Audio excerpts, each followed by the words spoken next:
I think there is something strategically. So there's something strategically sinister about the way a woman cheats. Where a guy, I think for a guy, it's. I almost, and this is gonna sound bad, I'm not defending the act of it, but for a guy to do it so carelessly, if anything, I feel like that's not as bad as doing it strategically.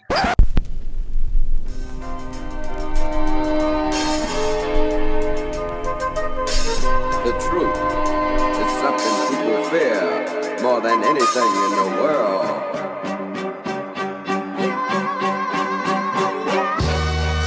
You're tuned in to Turn Up the Volume with Destin Lamar. Season 2, Episode 1, Cheating, Infidelity, and Affairs. What's up, Turn Up the Volume fam? It's your boy Destin Lamar, and after nearly a 4-year hiatus, we're back. Turn Up the Volume web series is back, your one-stop shop for thought-provoking conversation and an insightful perspective on a wide array of topics sweeping through mainstream America.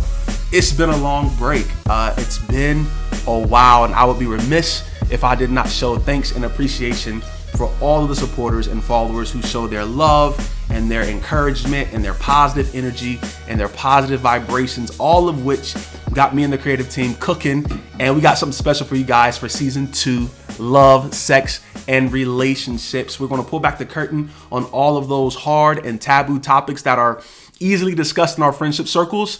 But you know, when it's time to bring them to the bedroom, palms get sweaty, asses get tight, and before you know, we done put muzzles on ourselves and we're living in these intimate prisons because we don't know how to communicate certain topics to our partners. We're going to figure out ways to solve that here on season 2. So I've been blessed and fortunate to have some of the dopest young professionals, relationship counselors sprinkled all throughout this country. We have people coming from sea to shining sea. So I have an all-star cast put together for this first episode, Cheating and Infidelity. We're going to unpack why affairs are so traumatic and how they affect our sense of emotional security. Without further ado, I'm going to start here at the bottom and introduce our virtual panelists. Matt, what's going on with you, boss man? You feeling good? What's up, man? I hope everybody's doing well. Thank you for accepting me with my steering wheel here in the foreground. Right. I'm doing as good as I can be, man. Right now, we're filming this and doing this during a time of a pandemic.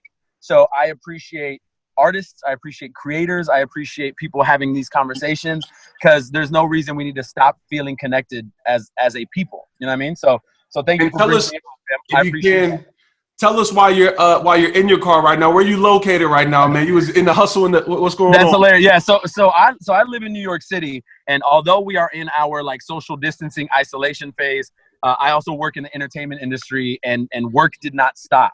So although I've been alone, I've been in studios, virtually conferencing in with a lot of agents, a lot of people, and I've been editing and filming and producing a ton of content. So I actually just left the studio in Jersey, and I was driving back into Manhattan hoping to make it in time. Obviously, I didn't. So I just pulled right over here, parallel parked on Wall Street, because I didn't want to miss this opportunity, man. So I appreciate you, man. I appreciate your sacrifice and being a part of the conversation. Speaking of NYC, we got a neighbor of yours, Ashley Hart Adams. How you doing, sweetheart? Can you introduce yourself a little bit? Yeah, I'm doing great. Hi. I'm Ashley. I live in New York City. I am an actor and teaching artist. Absolutely. And shout out to my guy, Steven, who connected us. Steven and I, we toured with each other a couple of years ago with Maverick Theater Works. And so when I reached out to Steven, he said, I have somebody I want to connect you with. And in our conversations leading up to this episode, I'm really excited to hear some of the perspective you have to offer. Born and raised in my hometown, but doing her thing in the Windy City. Whitney, how are you feeling this afternoon? I'm doing great. Thanks for having me. Absolutely. Real quick, Whitney, you have something on Instagram on Wednesdays. Is that correct? Or what's going on a little bit? Wednesdays. You got to tune in. So pretty much just I utilize my story to ask those thought-provoking questions, kind of like what you're doing right now, but getting both sexes involved, and pretty much providing an anonymous platform for people to, express themselves, ask those questions with no judgment. So yeah, it's a lot of fun. Tune in. That's super dope. Absolutely. Wednesdays, right? Yes.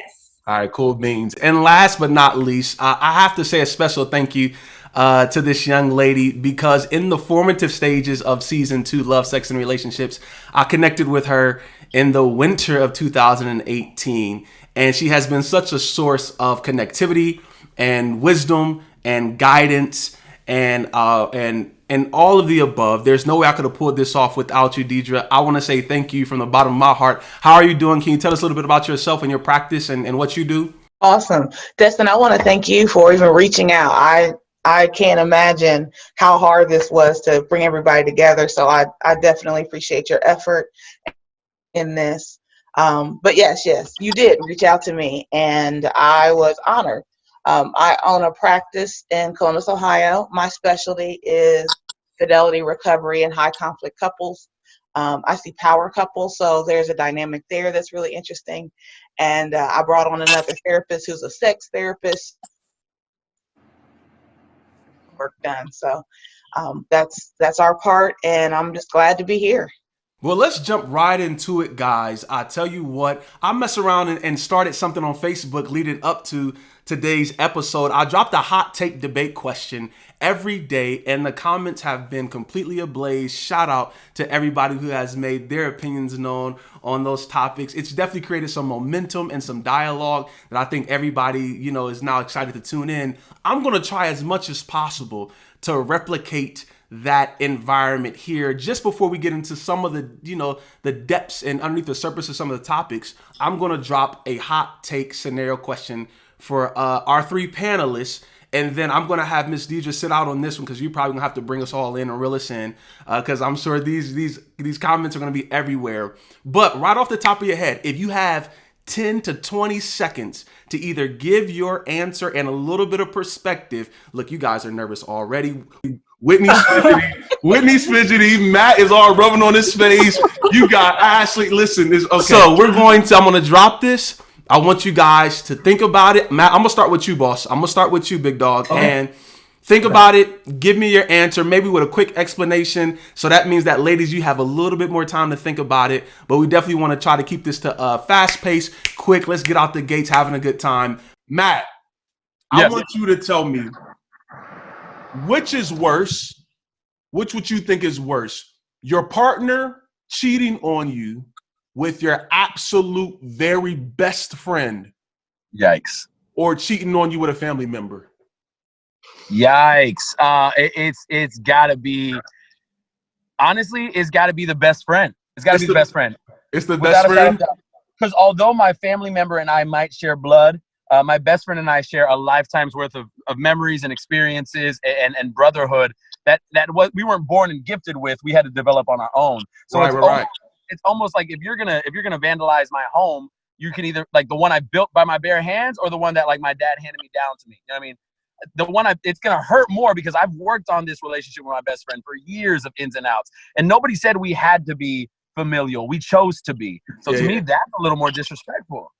Okay. Ashley, best friend, family member, which one? Absolutely, I would be most hurt if I were cheated on with a family member. Because to me, though they're both very disrespectful, if you cheat on me with a family member, then you have disregarded my life completely. Like, it's much easier for me to cut off a friend than it is for me to cut off my family. And you've messed up family ties. Now people are taking sides. Now Thanksgiving dinner is hard. And you're not in my life anymore after I break up with you. But everything that you've done has stayed around. So I would just be so upset if they were to cheat on me with family member. Whitney, I'm coming around to you. Come on, talk to me. Which one is it? I actually have to agree with Matt. I don't know why I said it like I'm surprised to agree with you. I don't even know you. No, I agree. I think it's the best friend. I mean, one thing I love about millennials, like, family is very important to us, but as we have to move around a lot, you have a lot of urban transplants, and we build our own networks and communities of friends. Like, our friends have become an extended family. So it's not always blood is thicker than water. And once you create those, like, memories, and you go out of your way to really get close to someone who isn't blood, and it's not expected for you to be close, I mean, I feel like that goes a long way. It's a general question, I'm sure, Deidre. I'm gonna come to you first. I know that you cannot pinpoint the number one reason that people cheat. I know that it probably varies across relationships and individuals. But what would you say pretty much could be something that may be all-encompassing or a common thread when it comes to cheating and infidelity? Why do people cheat? Why do people cheat? Let's just go ahead and start there. The one thing that is the constant above anything else I've noticed is that the person that cheats is missing something and is trying to fill it. So there's something there that they are looking for, a feeling, a thought, self-esteem, whatever the case may be. They are missing something in of themselves, and this behavior is a symptom of it. That it really doesn't have anything to do with the other person, but that the other person gets hurt in the wake of their own messiness. I got you. Ashley, I have a question. So if this is going to start down the road of someone's missing something and they're looking for that void to be filled, to what degree, and Ashley, I want you to try to take a stab at this, what are the expectations around fulfillment, or dare I even say fairy tales? I know I hear a lot of people say, I'm not going to settle because I believe that the right person for me can fulfill me completely physically or completely emotionally. Do you think that that's realistic? Do you think it's like, get the hell on somewhere? That doesn't make any sense. And you try to find a balance. Can you speak to that a little bit? I would say, off the top of my head, I would say that's definitely not a realistic take. Now, is it easy when you're in the midst of a relationship to remember that? I don't think so. Okay. I think as I get older, as I mature, as I enter into different types of relationships, whether they are friendships, working relationships, romantic relationships, I'm realizing that it's no one's responsibility to fulfill me at any given point on my timeline specifically as well, right? Because it's like I have a feeling and I'm like, I need this feeling, I need this thing to be fulfilled that's within me. I need this thing and I need it now. And to, a lot of times people in our lives, they have the capacity to help us out in those ways. That's why they're in our lives, right? But they may not be able to do it specifically when you need it done because they have their own life. So as I get, I wouldn't say my expectations are lowering. I think they're just getting more realistic as I get. They're getting more realistic.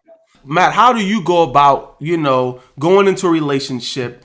Sure. What do you expect from your partner? What kind of ways do you gauge? This is the type of emotional expectations that you have personally. What's yours on that? Sure. So honestly, two of the things that I'm going to look for and not only look for, need are somebody who's open to communicating and somebody who's open to evolution. Because ultimately, I personally think, and this isn't anything against us as people, we are never actually complete because we're always in a state of evolution. We're always changing, right? Mm-hmm. Who you were when you were 21 is different than 31, and that'll be different than 41, right? You might go from the life of the party to the person who'd rather not go. You know what I'm saying? So if I'm going to be always learning, adapting, changing, and experiencing difficulties within myself, I'm hoping that my partner can enjoy that journey with me. It has to be a collaborative effort, the same way I hope to enjoy that journey with her.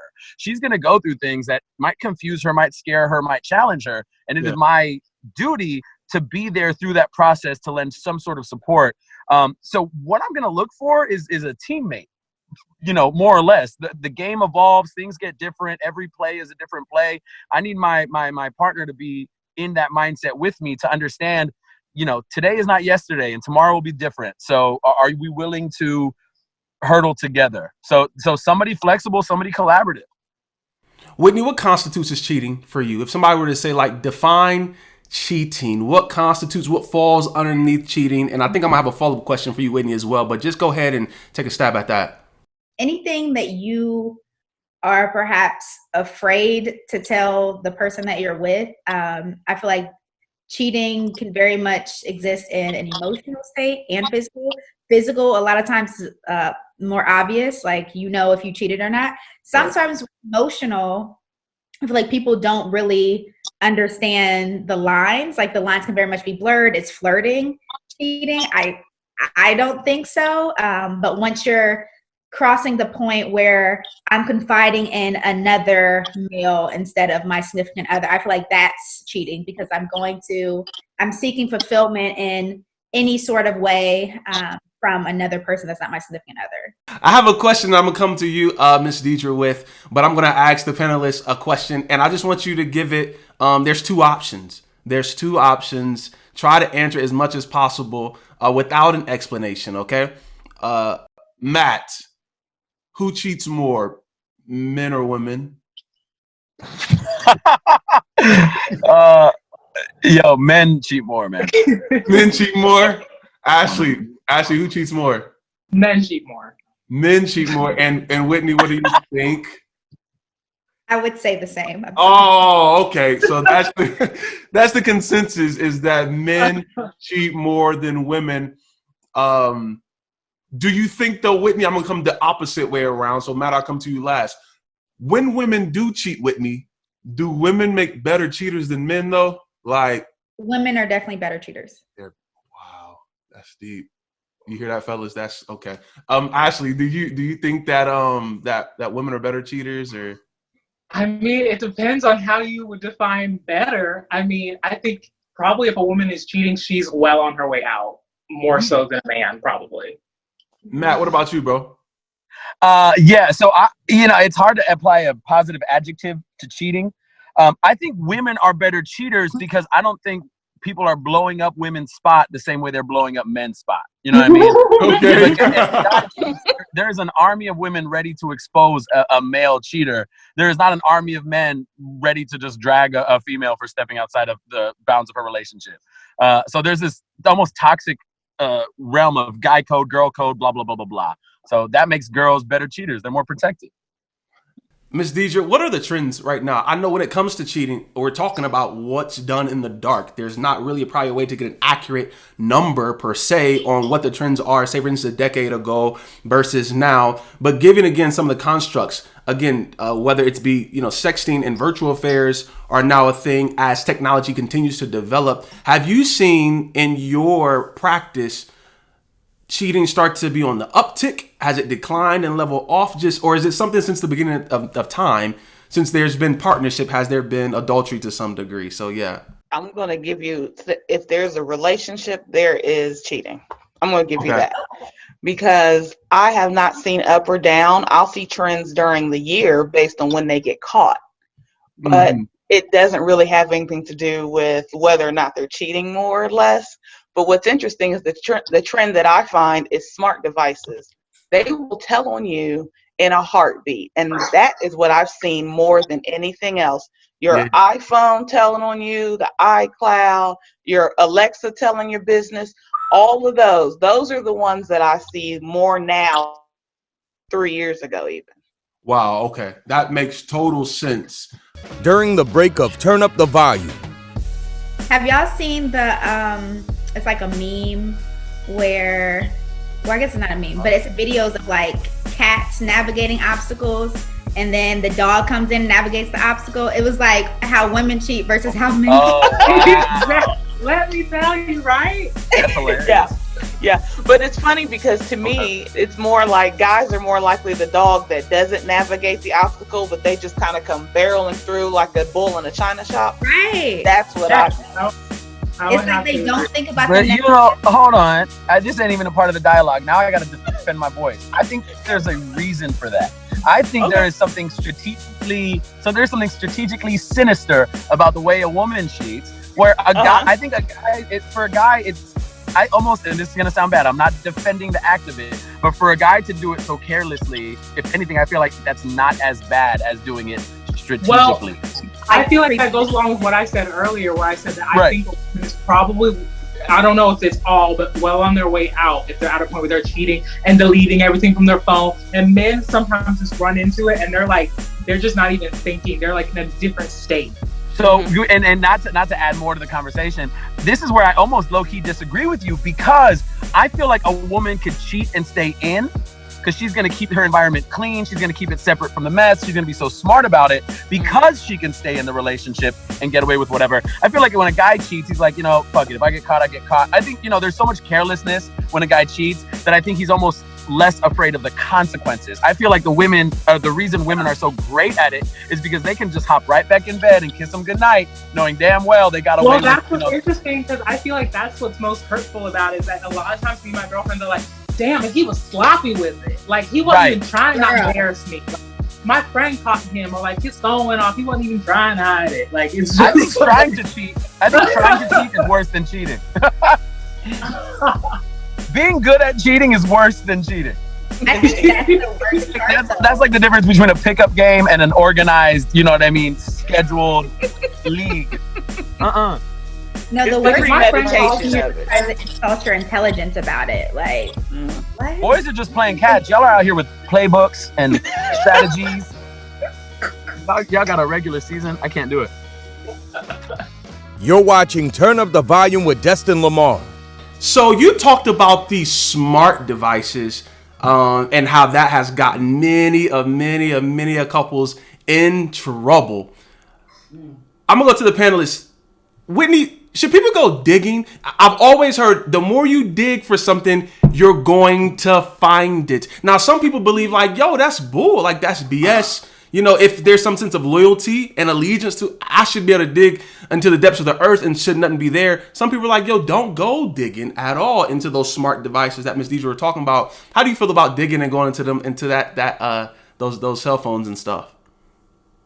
I'm at the point in my life where I feel like if I need to go through your devices, I don't want you. Like, I don't want you around. I don't want, like, you should bring peace. And that to me is not peace. If every time your phone goes off, I have a heart palpitation, you ain't it. Like, I don't want it, you know? So, I mean, like, have I been in those situations and have I looked through a phone or two? Absolutely. But at this stage in my life, I don't want it. I wouldn't do it. Ashley, what about you? I mean, what's the thing about, you know, passwords to each other's phones or digging through devices? How do you feel about that? Half the time you don't have to dig because it's like your iPhone is connected to your iPad, connected to your computer, and then that's how I've caught people before. It's just like they let me use their computer. So I didn't have to dig. I just saw it. So when it comes to going through a person's phone or having the password to a person's phone, if I remember correctly, this was a while ago, Deidre, that you and I were having a discussion about when there comes steps to recovery after someone has stepped out of their relationship.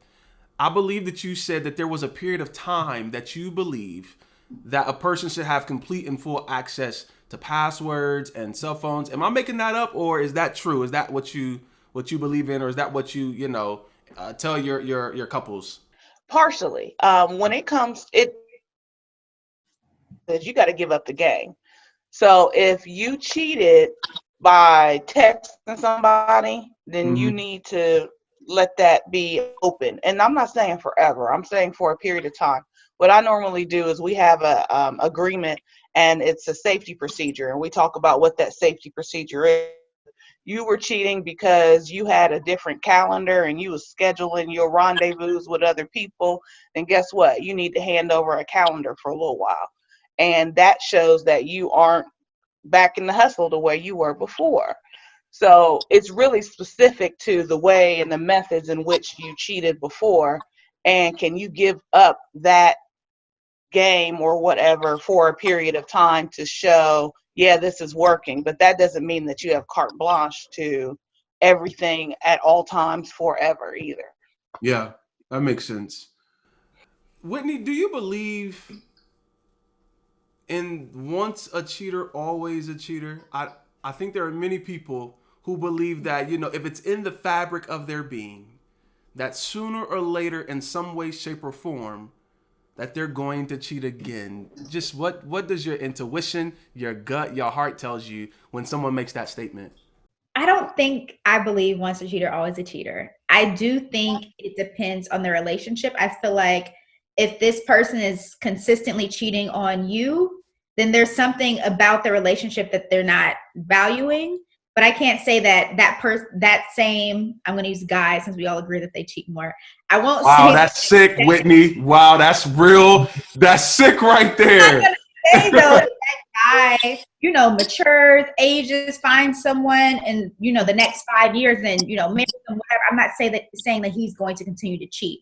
I feel like it was something about that woman, and maybe he didn't even know what it was, but it was something about her that perhaps he was not valuing, but didn't have, I'll say, the balls to cut it off, wanted his cake and eat it too. So I can't say that once a cheater, always a cheater, but I do feel like if someone cheats on me, do I feel like they'll probably cheat again?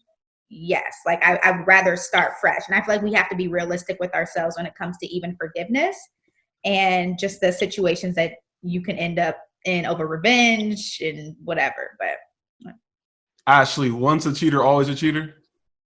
I definitely don't want to say that because I do think that people can evolve and change. Though I think if you were in a relationship with someone who has cheated, you would be remiss to not know that, the biggest predictor of someone's future behavior is their past behavior, right? That's why I love what you said, Diedrich, about, if you are caught cheating, right? And you guys decide that you want to work it out, it's now like we are working on this together kind of thing. Like, I need access to your phone. I need to see these things. It's not because like, I have a right, give it to me. It's like, because we're trying to move forward together so that you don't do this again. And now it's our thing, right?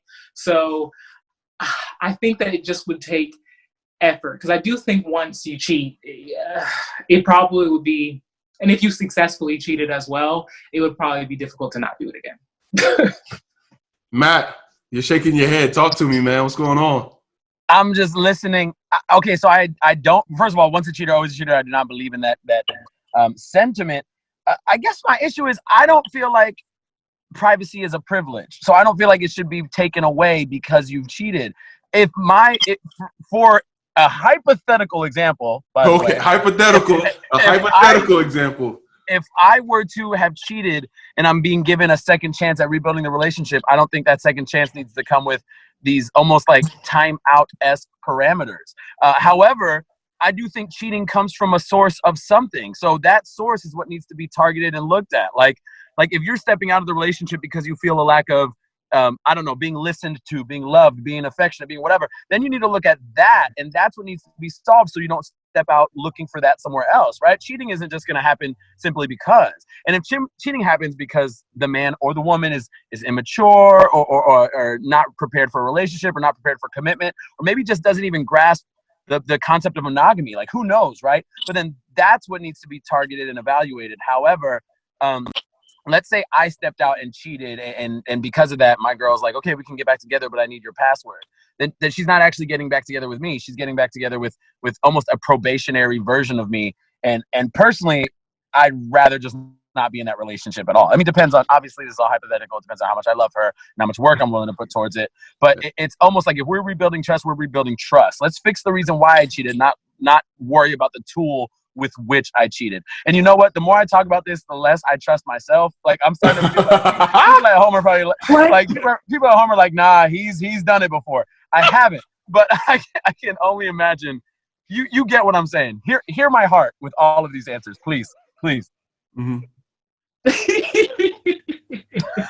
I think DJ, I know you want to chime in probably to some of the things that Matt had just discussed. So what would you say to that? Go ahead, DJ. I do love the idea of addressing the thing that looks like it caused the infidelity or the cheating. I get that. And I do have to say, though, if you are the one that had the extra calendar and was scheduling things and didn't show up, and I can't have a couple build trust and you still hiding stuff in the middle of the night like this, right? Like there's definitely a conflict between the two, but I do love the idea that we need to get to, okay, but what was it about me, you, us, whatever that caused this?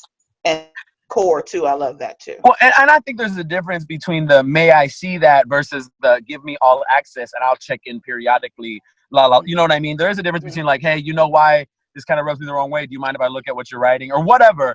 And then as the person who did misbehave, I'd be like, of course, babe, like, I'm sorry. I know there's a little PTSD here. But there's a difference between that type of communication and collaboration versus give me your passwords. You never know when I'm watching, but you know what I mean? Almost like that random checkup or whatever. That just kind of feels so probationary and I don't know. It feels weird.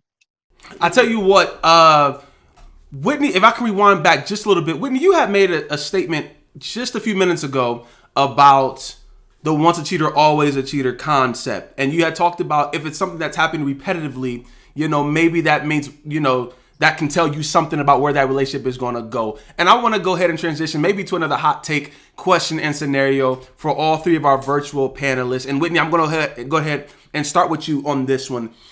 Which do you think is worse? A partner cheating on you multiple times with multiple people, or a partner cheating on you with one person for a significant amount of time? One person. The one person. I'd rather you have, I don't know why, but I'd rather you have cheated with multiple people, and maybe that's just like, I don't know, maybe you just can't keep your pants up and you're just hitting this. But like for me, and I know this kind of goes even into what a lot of men and women debate about, what's worse, physical or emotional. But like for me, if you're going to one person consistently, she has something that you're looking for. And whether she's fulfilling an emotional need, maybe physically meeting your needs better, that to me would hurt. Because I feel like you're having a whole other relationship. Ashley, not going. Ashley, which one is worse to you? I would have to agree with Whitney and say it would feel so much worse if my significant other was cheating on me with one person. Yeah, it would just, there's something about that other person, especially if like I've caught you and you haven't been able to cut it off and you just keep going back and back and I keep catching you with the same person. Yeah. That I can already feel it in my body. And Matt, do you want to go ahead and chime in on that one? Do you feel the same way as the ladies? Yeah, I feel 1,000% the same way as the ladies. There is a strength in the consistency that's hard to break. And so, there's something there where you're not just cheating, you're developing a different relationship. You're developing a different place for consistent contact or communicate or something, right? And there is a power there that's couldn't be more hurtful. Like, you know what I mean? That is like a solidified form of cheating. That is not an occasional mishap. That is not a random burst. It's, you know what I mean? Like you're just non-committed. If you're cheating like that, you're just not committed to your relationship. You're not in your relationship. I would not have guessed that. So Matt, you would have thought that? Yeah, I wouldn't have guessed you said that, Matt. First of all, the judgment. Second of all, this is a very terrible like little metaphor, but let's put it this way. Let's say you're trying to be fit for 3 months, but every Sunday you have a cheat meal, right? You're still dedicated to your diet, but sometimes I'm not justifying it, but sometimes you're stepping out of it because of that break. But if I say I'm going to eat clean for 3 months, but I'm eating like McDonald's or Taco Bell every night, I'm not eating clean at all. Like I'm not committed at any percent to my actual goals. So that's the thing. Like I'm not forgiving the occasional mishap, but I am saying like it's less significantly, detrimental than the other. Right, because that would make me want to ask you how you felt about like physical versus emotional cheating, and like I know men and women think so differently on that, but it sounds like you would almost say emotional then. Which one's worse? Yeah. 1,000%. Because and just I think we know this as people. Your ability to touch my skin or my sexual organs is a lot easier than your ability to touch my heart. Like your ability to touch my heart, to be in my mind, for me to wake up thinking about you and go to bed thinking about you is a much harder task to accomplish than for you to get in my bed. Does that make sense? So because of that, if somebody penetrates through all of my walls and all of my insecurities to actually become a part of like my heart, that's more real estate than anything else in the world, right? So if that's what you abuse or if that's what you disrespect, the pain is, you know what I mean? We can hop in and out of bed for the rest of our lives easy peasy, but the ability to feel like someone is your soulmate or whatever you want to say, that's rare. That's few and far between. Even numerically and mathematically, I've loved this many people, but I've physically been with that many people. You know what I'm saying? Yeah. So but I feel like so many men say like physical is worse. So that's so interesting. Thank you. I think that's a territorial issue and maybe a conversation for another day. It is.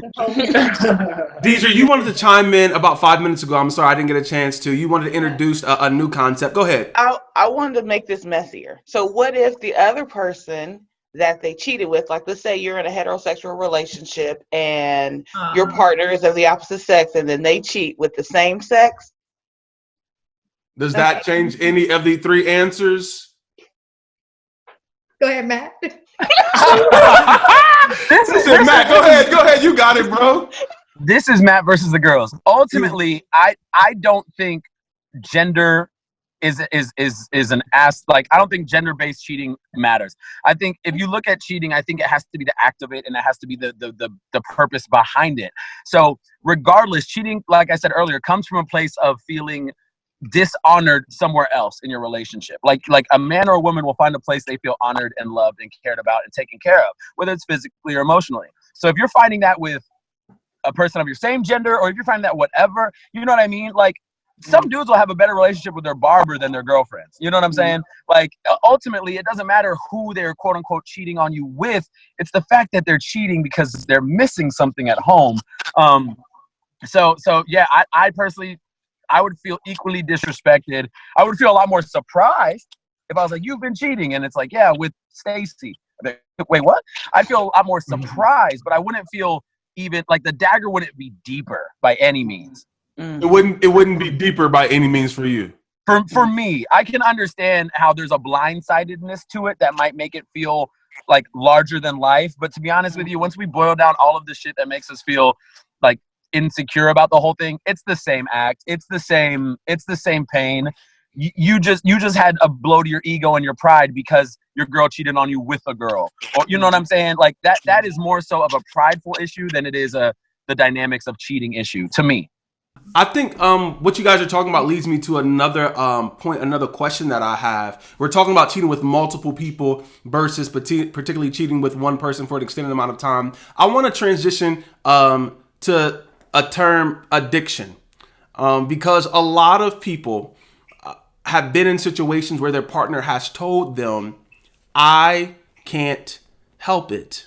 It's not even necessarily, a choice per se, but this is something that I am potentially even like inflicted with. So there are a lot of people who are just like, hey, you can look at cheaters one way, but you look at sex addiction another way. And then for the person who has been told that, they don't know what to make of that, because usually it's not within the same context as alcoholism or a type of drug addiction. So it's like, does this person get extended a little bit more grace, or... that becomes some things and thoughts you have to unpack. DJ, I'm going to swing it up to you, because I probably can imagine that you've been in situations where you've heard, conversations and explanations like this before. What would your take be on that? Generally, those who are specialists in sex therapy don't subscribe to the idea of addiction when it comes to sexual acts. But addiction in of itself is an addiction to the chemical release in the brain that is brought on by a behavior. But when I talk to a couple and I have someone who's a serial cheater, I don't go to the sexual addiction piece. And honestly, if they do have a sexual addiction, then maybe they need to pull out of the relationship and get that treated. Mm-hmm. But to me, that it has nothing necessarily to do with what brings them to me. And I'm not going to automatically subscribe to the idea that I have a sexual addict in front of me. And if I'm honest, I haven't seen one yet. We're talking about cheating and infidelity in the first episode of season 2 of Turn Up the Volume, Love, Sex, and Relationships, Quarantine Edition. Shout out to all of the intimate partners who are sitting at home, spending more time than ever with your partner. I hope that you have tuned in with them, and you've grabbed your popcorn and your wine. And for singles, you've grabbed your pillow real close and real tight, and you guys are chiming in on the conversation. When the trust is fractured, there are so many people. I think this, in my experiences of having conversations with people, it sometimes boils down to this. Can the trust be regained, or how can it be regained? So many people even say, I want to. Like, I'm actually like 10 toes down, 100% down to forgive this person. Really quick, what do you think are some ways that you think like, yep, this start here, have this mindset going into it? How would you speak to that? There's a lot of different pieces. One of them has to do with the person that was involved in the infidelity. They have to decide that they want to be in this, that they no longer want to live that life, be about that they want to turn back into this relationship, and they want to do whatever it takes to heal. Because if you have I'm not going to do that, or that's too far, or I'm not about to say that, if you got all those walls up, you might as well just go ahead and let it go right now. Then the person that's been hurt also has to decide that they want to heal. They can't, there's some ambivalence to, do I want to continue this relationship? Absolutely. But there can't be ambivalence to, I want to heal from this, and I need to do what I need to do to heal from this. So yeah, the hurt partner has to at some point, not in the beginning, but at some point, let go of using anger as a weapon to punish. And yes, you have to let and then the person that was involved has to know that they have to let go of ego, pride, protection, all that stuff that they were using. And they have to let go of the justification for their behaviors. So yeah, there are lots of pieces, and I give them phases, and they've got benchmarks and all of that we kind of go through this process. But I'm not going to lie to you, it is a hard process. And the first thing I tell them in first session is, this is going to be the hardest thing done. So if you're not bringing your whole ass in here, you might as well go ahead and go. Yeah, that's real. Whitney, can you speak to, piggybacking off of Deidre's sentiments, speaking to some type of timetable? Because a lot of people, I think, underestimate how long is this going to take? When am I going to start seeing changes? Especially for the person who has been hurt.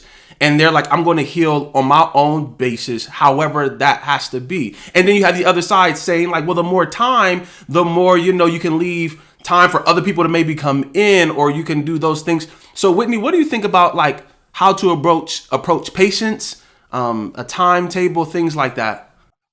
Yeah, I think that depends on the person. Now that I think about it, I don't think I've ever properly healed until like I actually let that person go. So for me, I have not been able to heal like while being with someone who, cheated. I have done, like, after there was like already a lot of damage done, we've done couples therapy. And even that, I mean, kind of going in, being open, no longer using that anger as a weapon. I thought that was great. So just being open to that change. But at that point, it was just so much irreversible damage. So for me, I have to heal like by myself on my own, and just working on making sure that, my cup is full, so that anyone who comes into my life, I'm loving them based on that overflow, rather than, trying to deplete myself to fill them up. So yeah, I think it depends on the person. Kudos to those people who are able to move on, like nothing ever happened. I have not been that person. Matt, so that leads to a great point that Whitney just said. When people are torn and they feel ambivalent, and they, for some people like Whitney, she has to distance herself, in order to do her own self-healing. And Whitney, just so I'm clear really quickly, are you distancing yourself for a period of time with hopes that you can reconnect again? Like you need that space for your private healing, and say, hey, we can come back together, but I can't do this with you in my atmosphere? Or are you saying like, in order for me to move on psychologically and emotionally for myself, I have to turn away and not look back? Which one was it, Whitney? I've done both. I think at this stage though, I wouldn't look back. Okay. So Matt, what about you? How do you perceive people who need to reattach quickly or sooner than later, or people who has to take a step back? Sure. So ultimately, like once the trust is broken, people need to understand. So it's like getting a job. You get a job, and then something goes wrong with the job, and you realize, if I ever want to come back to work, I've got to understand that it's going to be a different working environment. It's going to be a more dangerous working environment. And it's going to be a process to get back to the productivity you're used to, right? So if you decide to rebuild that relationship after the trust is broken, you need to appreciate, one, it's going to be a long journey of work, and two, the relationship you have post cheating or mistrust will not look like the relationship you had pre-cheating or mistrust. So you have to be willing to dive back into a relationship that looks the same but feels very different, right? Now, if you need a time of separation or a break, the way that was mentioned earlier, I think you have to be overly communicative about the fact that you need space in order to rebuild, because then that'll put your partner in the position to understand, this isn't a hall pass, bro. Like, this isn't her needing space so you get to go wild out until she comes back. No, while she takes space to retrust you, you need to take space to fix yourself so that you don't break her trust again. And I didn't mean to put the, male and female genders in that. It can go either way, right? But ultimately, the one thing people have to do is overly communicate. If you're gonna be on this journey of work and effort and rebuilding, it's gonna be a project, and it's gonna be difficult, and it might not even produce the results you want it to. You might go in with all enthusiasm to fixing the problem and realize, you know what, this might never be fixed. But I think people I don't think there's any way to overestimate how much you need to communicate. Like, I think right now we hold things back, we keep things to ourselves because we think they're going to be damaging. No, by being open, honest, and communicative, you're going to fix the problems more than anything, or at least you're going to understand why there are problems. So yeah, so I mean, I think every aspect works. If you want to dive back in, dive back in. You just gotta, you know, if you hop in a boxing ring, get ready to get punched. You know what I mean? This is not going to be an easy endeavor. You're not just going to be able to go back to date nights and all of a sudden everything's happy again. Like, this will be a journey. When trust is broken, you have been put through some sort of experience of pain. So there will be PTSD there. There will be doubt there. You know, it's going to be hard. Ashley, I'm going to ask you a question. Deidre, I'm going to ask you the same question so you can process it as Ashley's giving her answer. When it comes to being sexually intimate again, within the road to recovery, there are people who believe, hey, I can separate the physical from the emotional. So you know what? We can get this in. We can do this, but it don't change nothing. Like, I'm still feeling some type of way about what you did. Do you think that that is, for you, Ashley, and then DJ, I'm going to come to you. Do you think that's a healthy mindset to take on? Because people still feel like, hey, yo, all right, cool, bet. Like, I'm hurt, but like, I got physical needs. I'm not going to step out. You know, I've developed this, you know, trust, you know, physically with somebody. So I'm not about to. Or do you think, Ashley, hey, separate it so like the whole can be greater eventually, or are you like, do what you got to do, and then when the sun comes up, you know, we'll work on whatever we got to work on. But go ahead, Ashley, and then DJ, go ahead, you can follow up. Yeah, so I would say for me personally, if I were in a relationship where we were attempting to recover from broken trust, I wouldn't necessarily want to give us, you know, hard and fast rules like we can do this, we can't do this. But I think it would just, as long as everyone was aware that the process of getting through this was not going to be like this, that it was going to be like this, and maybe sometimes like this and like this, and that I can get triggered by some things. I've personally been through a situation like this, and it's really like dissociating and traumatic. And you have some good days and some days that aren't so good. So I think as long as, you know, you didn't, you know, have sex and then think we're good now, right? Then, you know, it would be fine. What do you say to that? I agree wholeheartedly. I love that everyone is mentioning in their own way the trauma of it, because it's a trauma response. It is PTSD. So it's different. Some couples need to have sex early because it's kind of like, I'm establishing my place in your life again. Like, I am Queen Bee or B. And then some people need to wait, and some people can jump back in and then find out they need to wait. But yeah, I do think communicating what your needs are and what you're feeling is huge, because you're not going to be able to get around triggers, whether you wait or not. Is there a way to, Deidre, affair-proof your marriage from the onset? Is there a way to try as much as possible? Are there implementations that can be there that would affair-proof one's marriage, or at least put us in the best position that this isn't a road or a bridge that we're going to have to cross? Some actual tangible things that couples can put in place and those who are beginning to date can keep in mind. I love the idea of not making it a hard, fast affair proof. I don't know that that's possible, because there's two individuals who change and grow and have issues and all of that over the course of a lifespan. I do think that there are pieces of a relationship that are going to make it less likely. And I love that communication was one of the things that was brought up so often, because if you are vulnerable, open, and you have a secure connection to the other person, then you're less likely to find yourselves in this kind of position. But there isn't any way to say, you know, we're going to be together for the next 70 years of our life, and at some point somebody isn't missing or have issues that they carry out in behavior or whatever. But yeah, there are relationships that look like that deep, real, intimate, vulnerable connection that are less likely to see something like this happen. By the show of hands, oh, you got a question? Go ahead. Could it be affair proof if they're like hall passes? Nope. Okay. I would love to. Simply, I would love to. no, it's not. Even when you think about consensual non-monogamy, right? People who have multiple sexual relationships, they have contracts. People have contracts. Sit down and say, okay, here are the rules. Do this, don't cross this line, whatever. They still cheat. By the show of hands, on the line, who has been cheated on? By the show of hands, who has been cheated on? Okay, so that's cool. This leads me to my next question, and I'll go around the entire meeting room. Matt, what were the emotions that you felt? What were some of the emotions that you felt once you recognized that this affair had taken place? Well, I'll start with the basics, betrayal. But I felt, if anything, misled.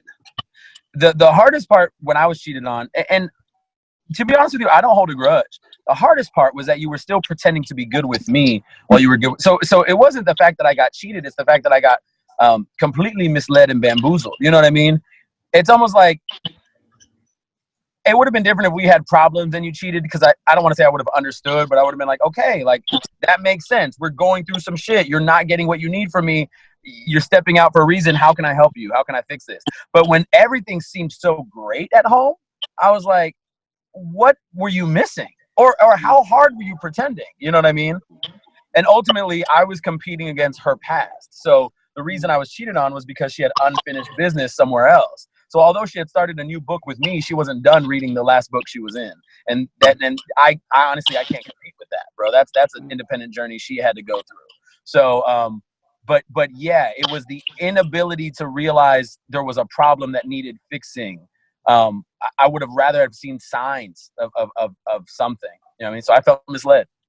DJ, what do you say to individuals who have been cheated on and they've decided to move forward, but now they're dealing with outside eyes looking at them and whispers, and they have like a sense of shame because of their decision? How would you speak to those individuals who are dealing with like the weight of perception because they're already hurt, but now they're moving forward? And how do you go about that? I talk to couples a lot about getting in a couple bubble, because you're going to need it. A couple bubble. Yes. Wow. Okay. If you're going to get through anything that has any significance in life, and you're going to get through it together, you're going to have to build a bubble around the two of you where other people can see in and you can see out, but they can't get in there. And if you do that, yeah, you're going to hear other people saying things or whatever, but if that bubble is right, then you're going to get what you need out of that bubble, and other people will just bounce off of it. But you have to strengthen that bubble and you have to rebuild it, and that's kind of the work there. And what I ask them to do is let me in the bubble for just a little while so I can help them rebuild it, and then I'm going to hop out. Oh, wow. But you have to have that, because people are going to say something no matter what. They're going to say something if you stayed, if you left, if you had kids, if you didn't. They're going to always have something to say. And if you want to get to 70 years, you're going to have to learn to not hear what's coming in that bubble. Real quick, by the show of hands, who has cheated on someone?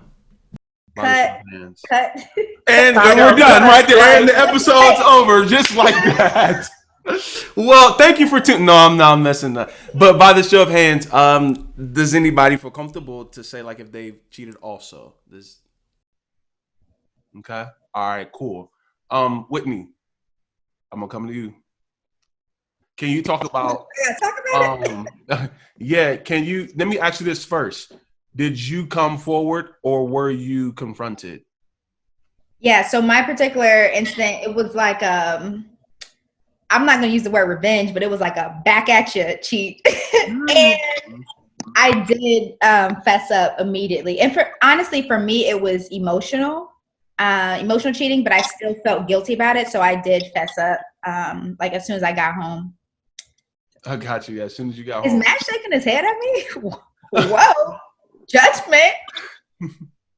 I'm not. I swear to God, I'm not. I'm going through my own memory, like listening to you, and I'm just like, man, I don't know. I'm not shaking my head at you.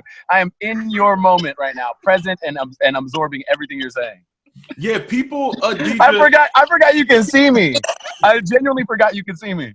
Matt was over there in his car going off. Like, I can't believe you were in your. You checked out. You checked out of the episode, bro, for a second. You checked out. I'm like, how dare you confess for your own guilt? No, I'm just playing. I'm playing. You brought pain to my home because you felt guilty. Right. That's a good point, though. Like, was it necessary for me? Like, because I didn't really do anything, but I felt like I was confiding in another male in a way that was inappropriate. So maybe it wasn't necessary for me to go and kind of disrupt his peace. But I mean, I was on my way out. Like Ashley said, a lot of times when we cheat, we leave it. Yeah. DJ, there are people who believe that they do that sometimes, almost not because they want someone else, but they also almost feel like they have to regain their power. Like, I need my power back. Like, that is that a thing? Have you ran into people who are just like, man, I didn't even want to. You forced me. You forced me to have to go out here and get my power back, and now, hell, we all fucked up. Like, what's going on? Yeah. Like, what do you say to that? Yeah, all of that. It's, I want my power back. It's, I want you to feel the pain. You, on me, it's, I want to embarrass you, right? Like, I see power couples, right? So they don't do it a little bit, they do it big. So I want to embarrass you. I want to show you what this looks like when everybody knows, right? Like, there's a whole lot of that. But then some people just cheat because they're like, oh, that looked like fun, I think I'll try it. Yeah. It's almost that they want the same thrill. They almost want to experience. They almost want a peek inside of what the experience was like that you did. So if I position myself inside of it, maybe I can understand you better or whatever. Listen, this conversation can go on forever and ever and ever. We're going to try to wrap it up here real soon.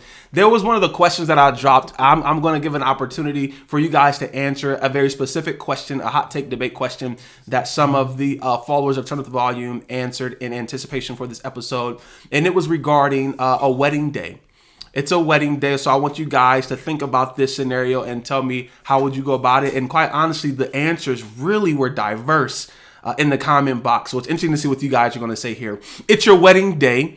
The caterers have all set up. They all set up. The food is good to go. The ushers are beginning to seat your guest. You see all of your friends and Whitney is terrified already. Matt, you're locked in. You want to know what's going on. Ashley, you're grasping your pearls. You're like, oh my goodness. It's your wedding day. The caterers have set up. The ushers are seating your guest. Someone comes up into you and says, your partner cheated during the engagement period. During the engagement period. You confront them and they come clean. They come clean and they swear that it is 100% over. Do you end the relationship and is the wedding still going on? I mean, the wedding's not happening that day. It's not, it sure is not happening that day. I mean, that's just that the reason why I did this is because I was like, oh man, I'm already thinking about just all that would go into it being the day of. Mm-hmm. I have a friend who went forward with a wedding the day of, and like literally it was like a no 2 weeks later. I just feel like that's just too much stress. I think I'd just say it's not happening today, y'all. I don't know that I'd blow up his spot, but I just say it's not happening today, y'all. Yeah. Go ahead, Matt. What are you doing? I mean, you got your tux or whatever you're wearing. You were just about to go ahead down at the altar. What do you think? What's going on? Honestly, I'm gonna err on the side of love, trust, and growth. I'm gonna say the wedding is still gonna go on. That's information that's gonna hurt to hear, and that's information that's gonna put me and my fiance, so to speak, into a place of work together. But if I'm gonna marry you, it's already hard enough to get me to commit to a relationship, period.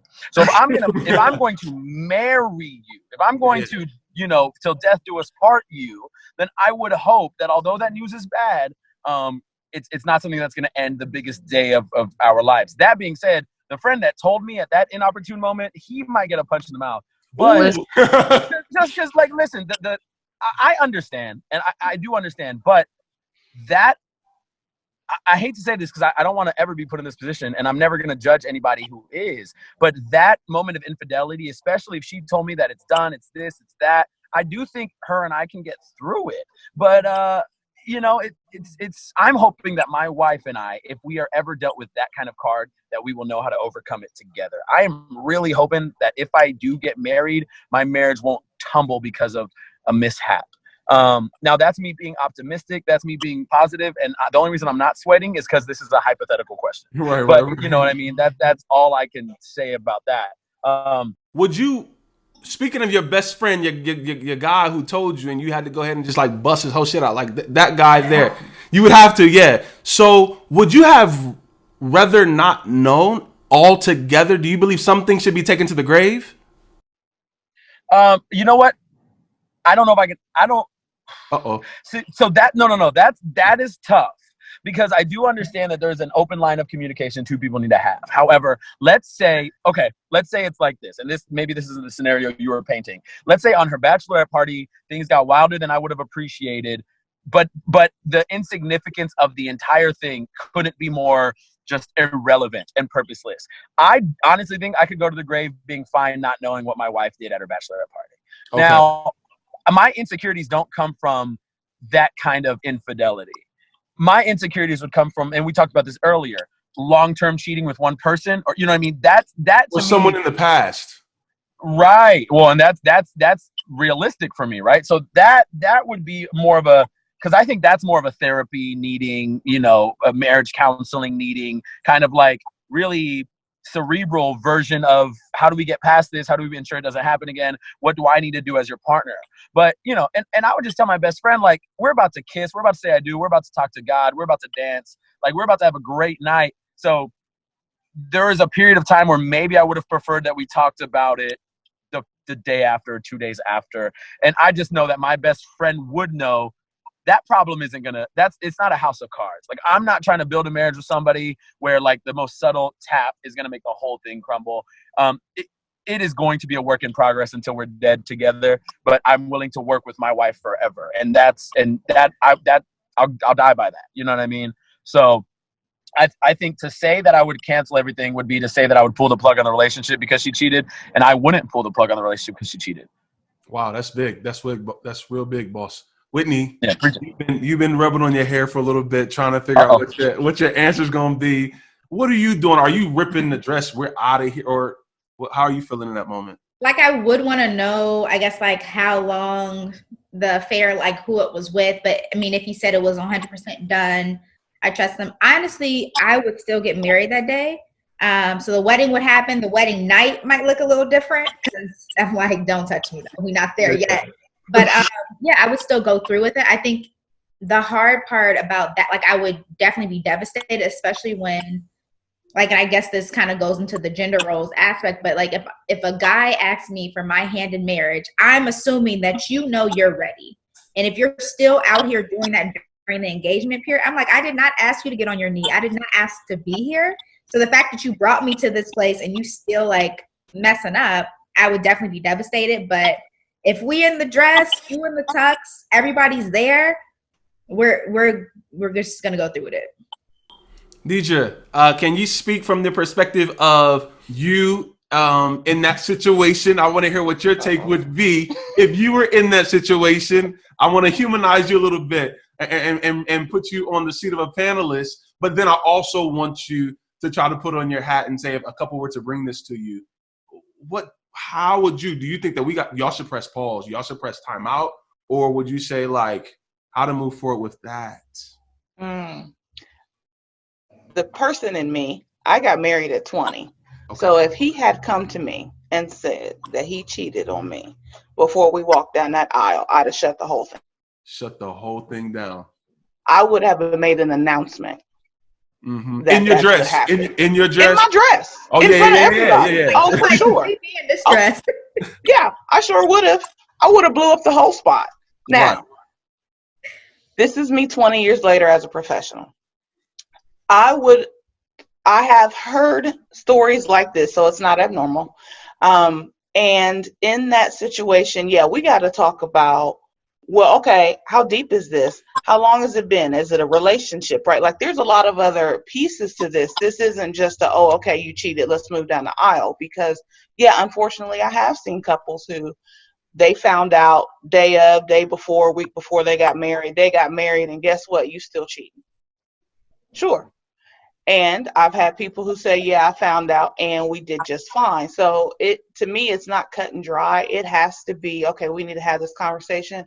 But the last thing I want to add to that is that 6 weeks after discovery is chaos. Wow. And I can't imagine walking into a marriage in the initial part of that PTSD experience and having any way to be able to build any kind of foundation for that marriage in the midst of the insanity that looks like right after discovery.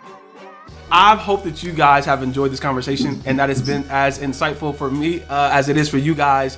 This has been amazing. Like I said, we can go on and on and on. And I'm sure that many of our viewers have a lot of comments to give to it. All of you guys will be back on other episodes of season 2, Love, Sex, and Relationships. So let's buckle up for that. Again, thank you for taking out your time. Thank you guys for listening. Hey, Matt, where's your guy in the background? You got somebody in the back seat? Look, he's pissed. He's like, I want to go outside. It's time to go outside. So let's go ahead. He's never cheated a day in his life. Oh, faithful. He's faithful. Yeah, they're man's best friend. Loyalty. That's where it's at. You guys, I'll see you guys next time. On the next episode. You guys take care. Turn up the volume, season 2. Peace out.